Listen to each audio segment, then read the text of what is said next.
Hello friends, welcome back to our channel. Today we are going to learn and write 10-line essay on boat. First line.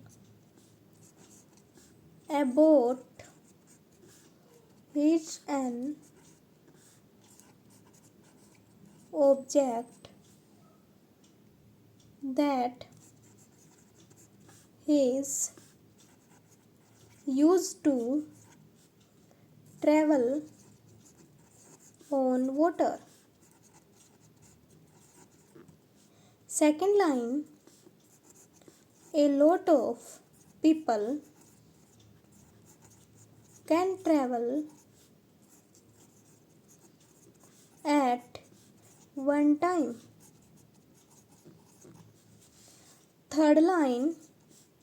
The boat is smaller than a ship. Fourth line.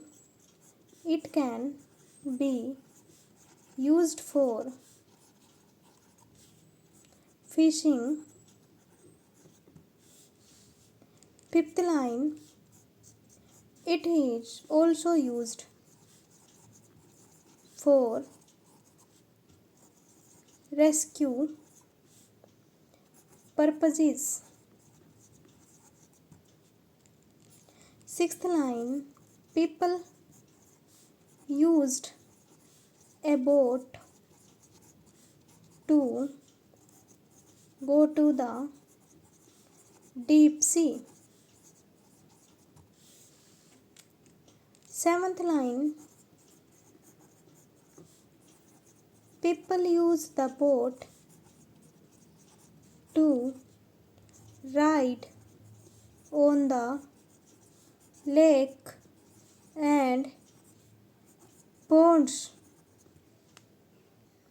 Eighth line. It is made of wood. Ninth line. The boat is environmental friendly. 10th line. It is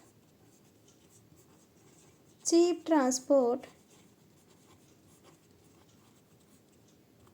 Dear friends, if you like this video, please like, share and subscribe my channel. Thanks for watching.